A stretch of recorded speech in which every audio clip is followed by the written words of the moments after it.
Good afternoon. My name is Rita. I am the Program and Technology Specialist here for the Wood County Committee on Aging. Many of you have probably seen me on my other videos and doing lots of programs here. So I'm glad to be doing some technology ones this month. This question today that I'm going to be focusing on is on messaging apps. So we have a lot of options when it comes to messaging, and choosing which one for what purpose is probably overwhelming. It can be for me at least to try and decide what I want to use. So today I'm going to break down how each one of them works, some of the most common ones, and then I will open up the floor for some questions along the way. Please don't hesitate to stop me and ask. And if there's ever more topics you want to hear more about, I would be happy to chat with you about it. So what I'm going to do is pull up my PowerPoint here. You should see it in just a couple of seconds. It's just going to give us some visual guidance. If you would need any materials from this presentation, maybe you want it printed out for you, I would be happy to do that. All right, so my first question, this is a way to get you interacting with me a little bit so I can tailor this presentation for more of what you're interested in. But I want to know, what method do you use to communicate with your friends and family the most? Cell phone. Cell phone. So Carol, does that mean calling on your phone or texting?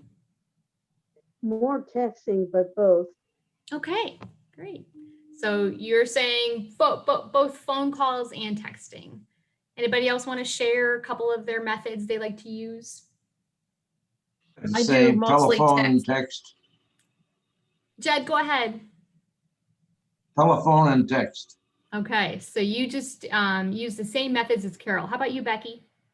I'm a big texter, but some friends and family use Messenger. Okay, good. So we're going to be talking about both texting and Facebook Messenger, which is, I'm assuming, what you're referring to. And we're going to cover email and an app called WhatsApp. So we're going to break that down, starting with texting. So they call those brief messages SMS. It's a short message service. It was intended to be a very easy way of casually communicating using few words.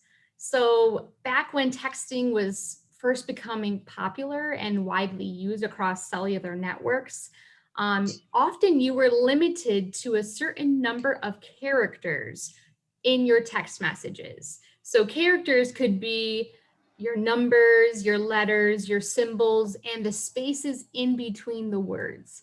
And it would limit you based on how big that it could send a text. So we have come very, very far, but there are some important things about texting.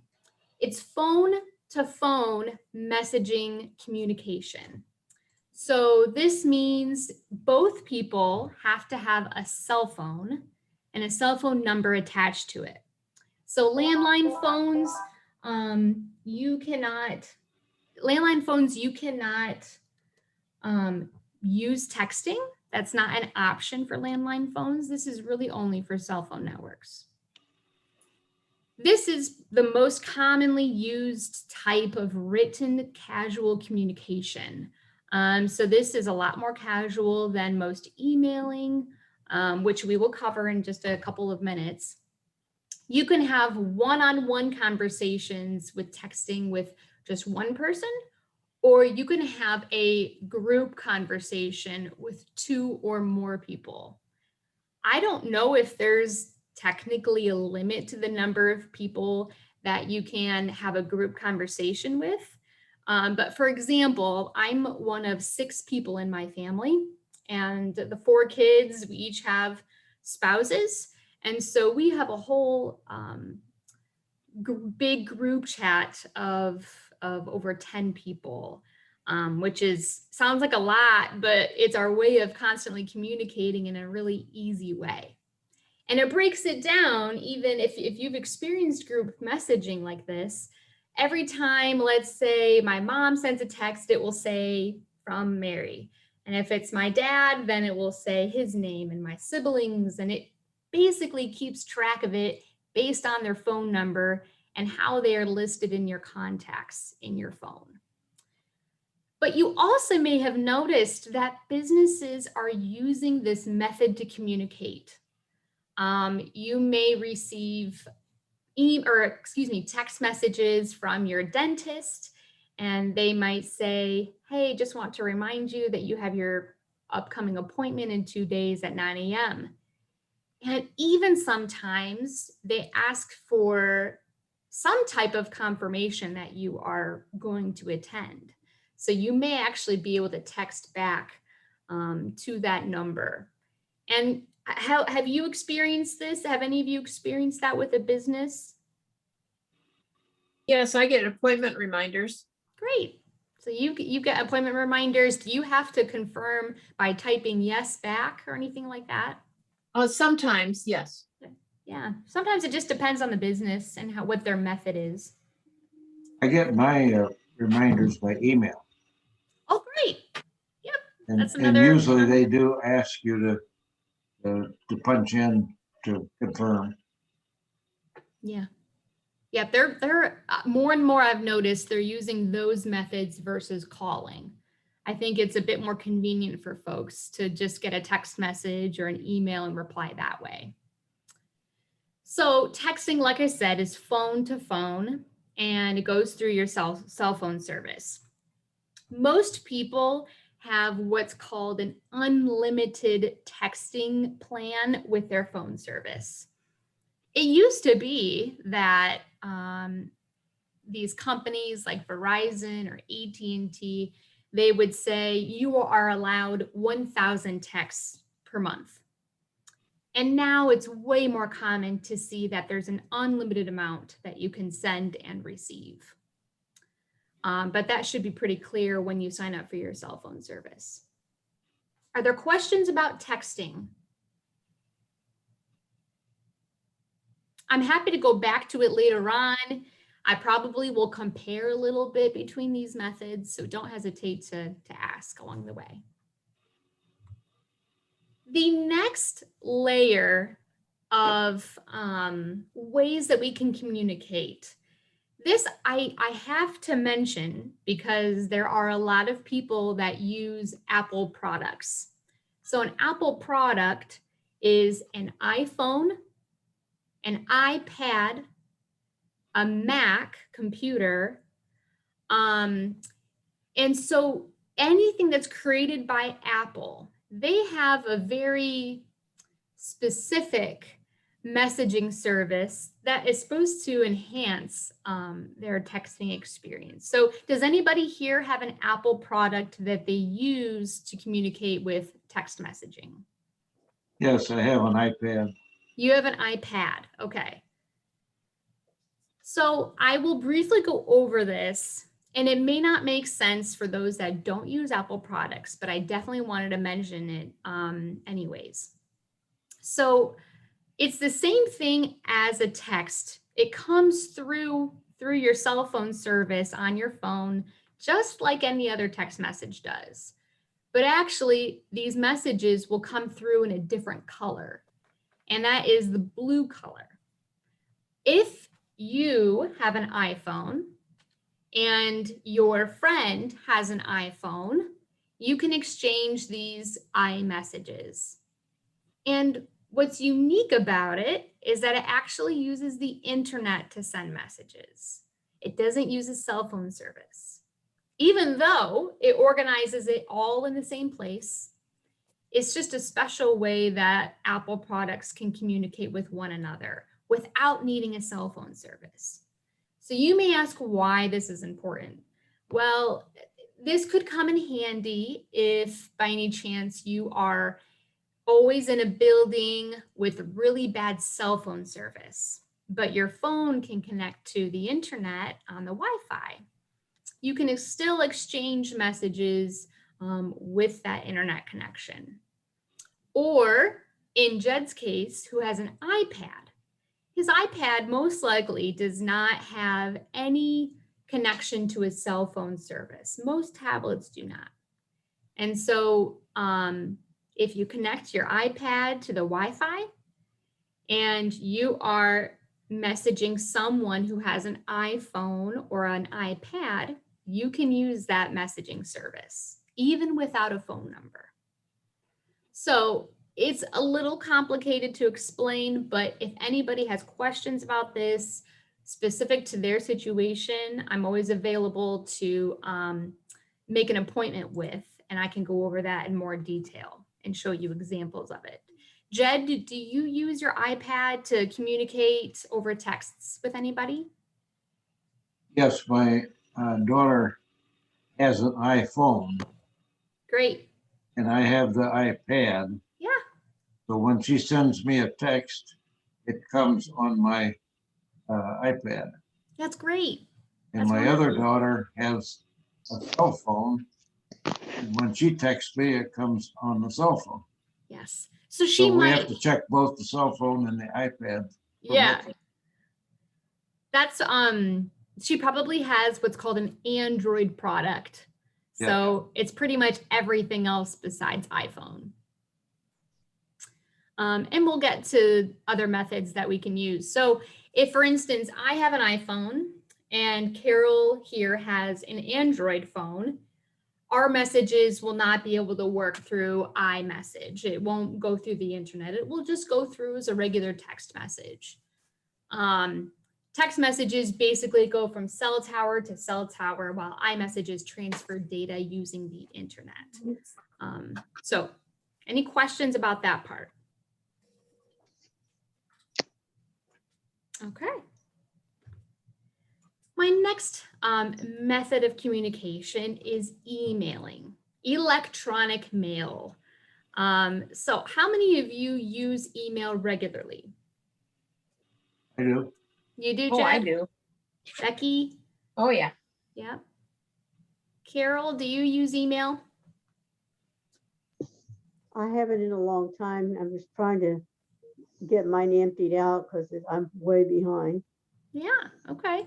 Julie, I saw you hopped on here. Do you use email regularly to communicate? Yeah, not as much as I used to. I message more because it's more, it's faster for me. Great. Me too. It's like What if I- method do you use to message? I just go through my Kindle. I just do Messenger off of Facebook, Good. and Yeah. like, and when my daughter answers me back, it could be hours later. Ding! So I know that she's gotten the message. And she answers me when she gets a chance. So Yeah. So we I will think it's talk about less than- Facebook Messenger in a little bit. That's great that you use it too. yeah, because it's less intrusive too. Because if you're busy and stuff, you can get back to it easier. And emails, you have to keep checking it. So Yeah, that's a great point. So emails are all done through the internet. You absolutely need internet access. It is email address to email address communication. So each person who wants to communicate using this method needs to have an email address. So this is personalized to you. Nobody else in the world has your email address. It's just you who has ownership of that. There are several platforms that you can create your personal email address that are free. So for example, Google has Gmail, so Google Mail, Yahoo, AOL, Outlook, iCloud, that's specific to Apple users. If you notice the that is always associated with Apple products.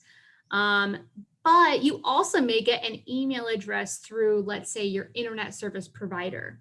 So maybe you have your internet through Frontier or Buckeye Express. And so you may have been given or are charged to use their email system. So how many of you do, and does anybody use Gmail for their email? No Gmail users. How about through an internet service provider like Buckeye or Frontier? I use Buckeye. Buckeye, yeah. Any Yahoo users? that's what I use. Julie, it's I don't you. have much luck with anything with Google. Google always messes me up.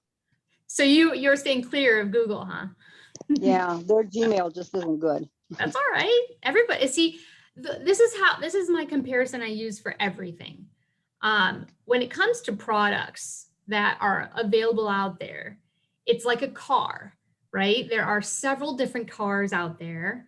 They all do the same thing. They get you from point A to point B, but it's the perks and like the look of the car and the feel of the car that you like, that's better than the other. So some people do not like how Gmail has their emails. Some people don't like Yahoo. Some people don't like AOL. It's based on your preference.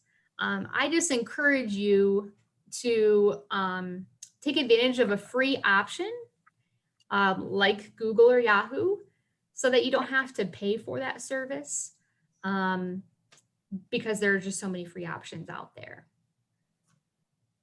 Email is mostly used in professional settings for written communication, but people use it for all kinds of reasons. But you tend to see a business will always have an email address. Depending on your purposes, the messages you send will differ in their formality, their intended audience, and their desired outcomes. So, what are some things that you use email for?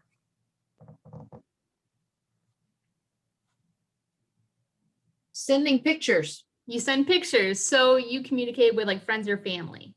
Sure. Great. What else? I get a lot of my news off of the in my email.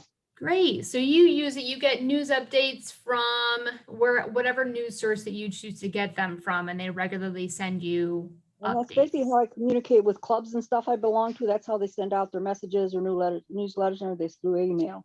Yeah. Yep. So communicating with groups or businesses. Yes. Does anybody wait for coupons in their email from different companies? Yes. Yeah. I like to keep an eye out for good deals going on. And so email is used widely for tons of things.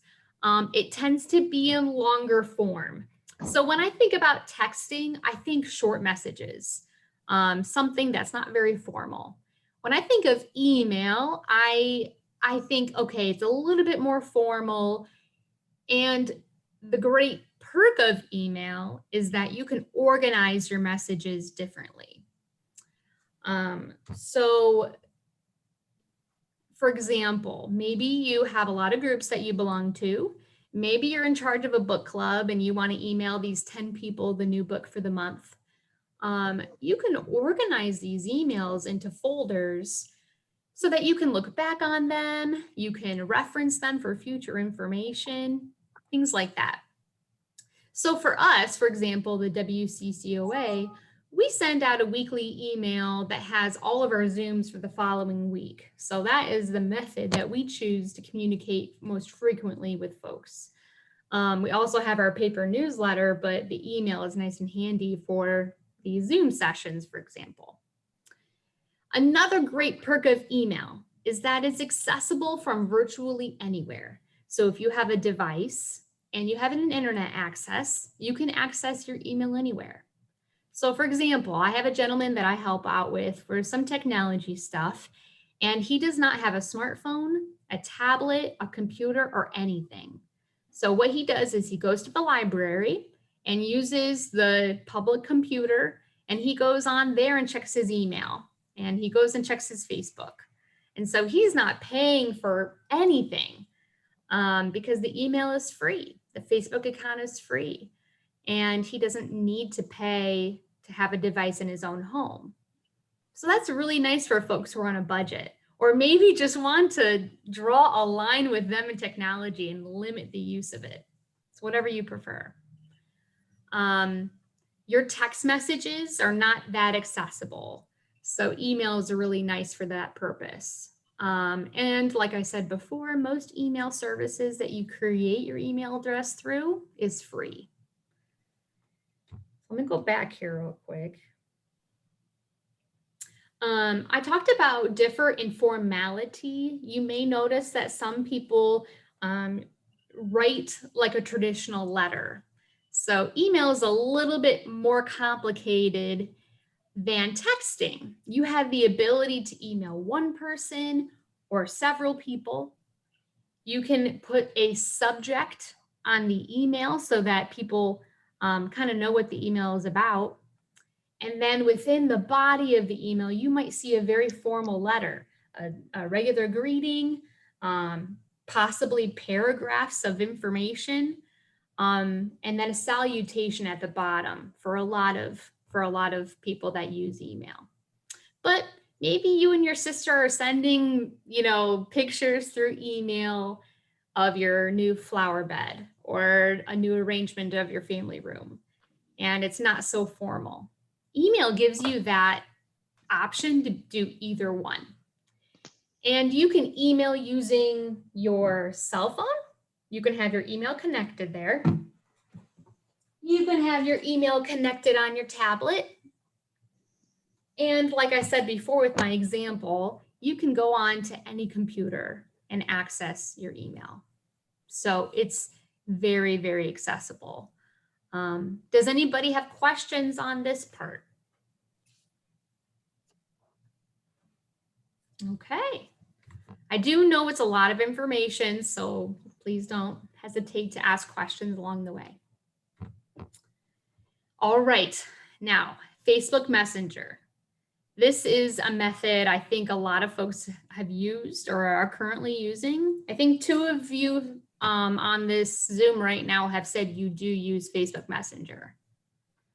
So Yep. how do you like it? This is, I'll kind of dive into the details of it, but for those of you that do use it, is there a reason why? Because in the middle of the night when I'm trying to figure out what I want to do the next day, sometimes I need to send you guys a message. So I just put it in the middle of the night and you guys answer me back first thing in the morning. Yeah, I don't have to wait a long time, like at 8:03 or something. I get the ding and I thought, that's probably them answering me back. yes. So you use Facebook Messenger to, communicate with us, and you said your daughter too. Oh, yes. Great, good. Yeah, and she can message me pictures of if she's shopping or something and I've asked her for something. I can send her a picture, and if she can't find what I want, she'll take a picture of something that is similar and she'll see if that's what I want, because I don't have a smartphone. Yeah. So this So is then you she can- use your tablet to communicate. Yeah. That's great. Now, I know that somebody else said that they use Facebook Messenger. Does anybody want to share their experiences with it? Well, I like it because you can write. got mail. Not everybody hears it, sees it, and I like that. So you like the privacy. You like Yeah. having it private, a way of communicating with people. That's great. So for those of you that aren't too familiar with Facebook, this is Facebook's private messaging app. And you can use it to connect with your friends on Facebook. And I put that in quotations because friends on Facebook is the term that they use. It could be your family and friends, but there are folks that you have approved to connect with you on Facebook, and they can see the things that you share and you can see the things that they share. So this is a way to communicate with people in private. You can text, you can have a voice call, which is very similar to a regular cell phone call. And you can video chat. So that means being able to see people on screen like this in real time. You can do that with one person or multiple people at a time. So Facebook Messenger is great because for those of you that may not have a device, this gives you a lot of access to communicating.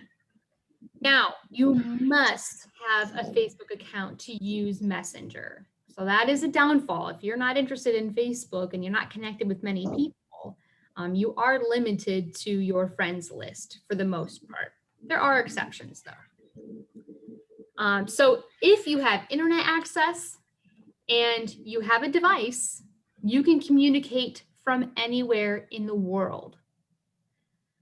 And I mean that very seriously. So when Kyle and I went to Scotland and Ireland, we were obviously in a different country, and your cell phone service does not work the same in other countries. So we weren't able to use my regular phone for phone calls. What I could use was Facebook Messenger. So even though I was unable to make calls regularly, I had Facebook Messenger on my device, and I would connect to the internet in the hotels or in restaurants, and I could communicate with my family and friends very easily. We could text back and forth, voice call, and video chat, all within the Facebook Messenger app. And it's rather easy to use. The symbols, you have to interpret a little bit. They even have a call, like an old phone, not something we typically see anymore, but the symbol pretty much looks like this. They have a snapshot of like a video camera indicating that is the video chat feature, or you can simply type. And again, just like email, you can get Facebook Messenger on your phone, your tablet, or a regular computer. You just need to know your login information, which is your Facebook account information. Now, where it gets a little bit complicated is for Android users. So those are folks who are non-Apple users. So if you don't have an iPhone or an iPad, but you have like a Galaxy or a Samsung, something non-Apple, you can actually connect your regular texting service attached to Facebook Messenger so that all of your messages come in one spot. So the way it's separated, let's say someone texts your phone number. It will show up in the Facebook Messenger app, but a different color. If someone messages you through Facebook, it will also show up in the Messenger app, but it will just be blue. But that way you can organize all of your text messages in one place. Only Android users have the ability to do that.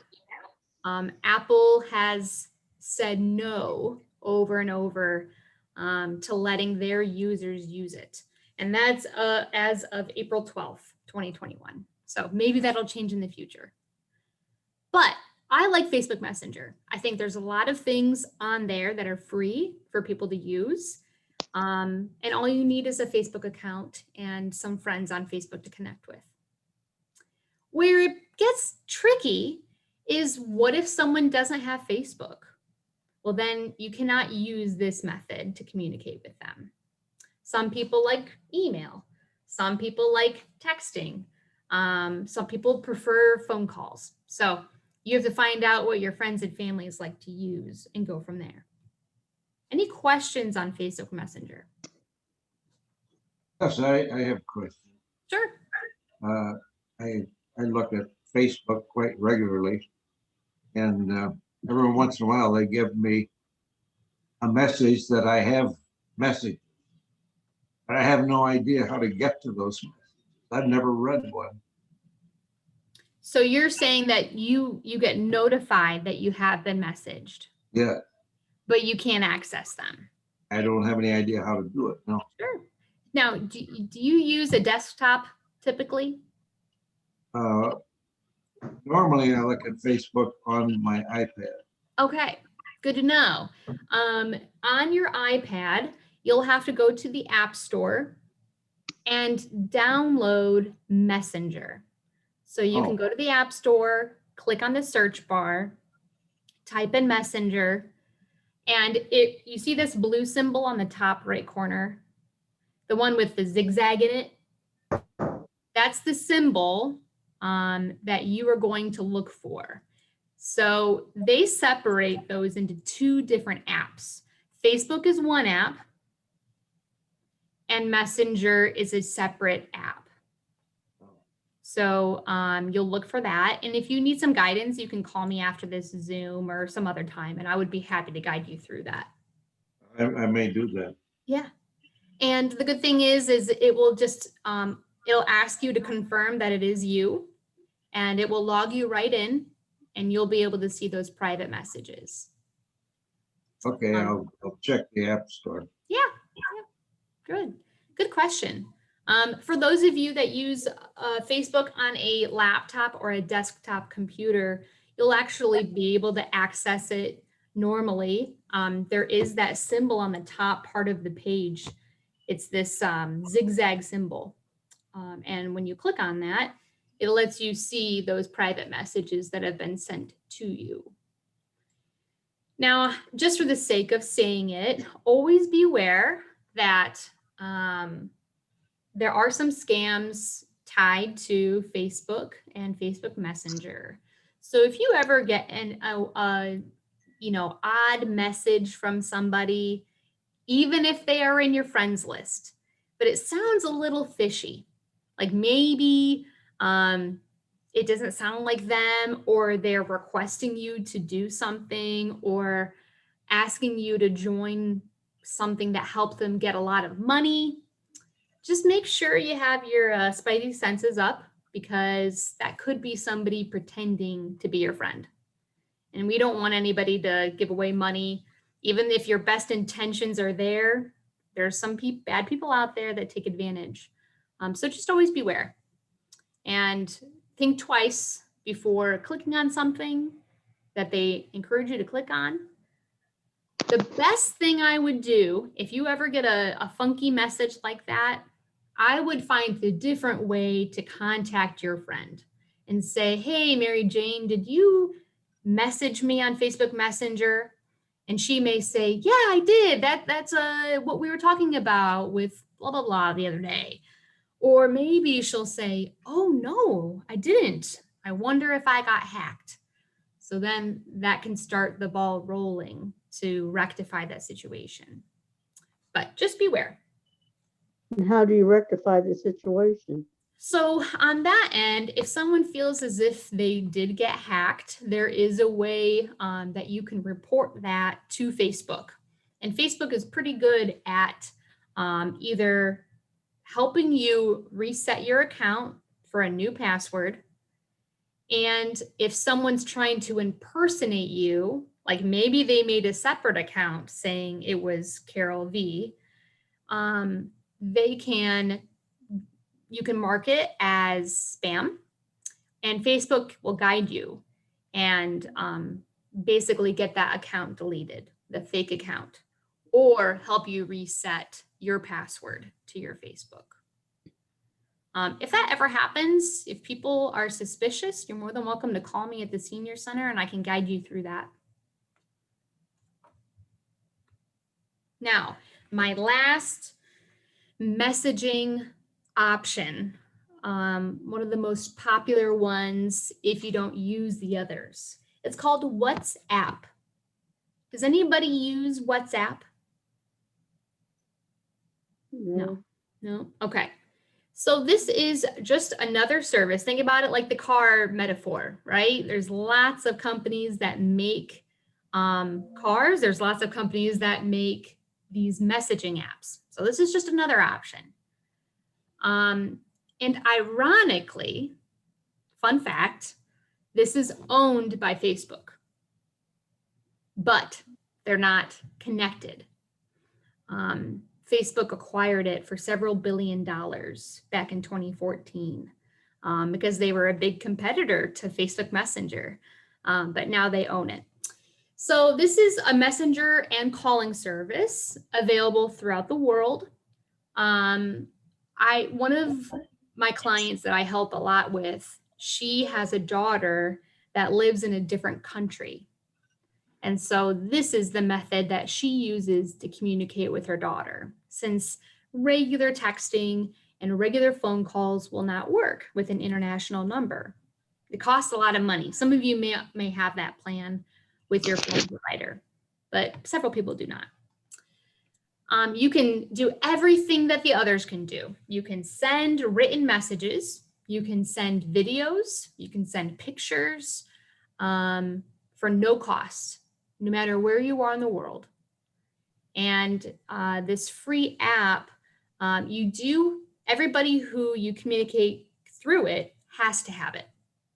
So you may have to convince your family, hey family, I would really prefer to use WhatsApp. Can all of you get connected on there so we can communicate? You do need to use a cell phone device, mostly. There are exceptions, but they ask you immediately to put in your phone number.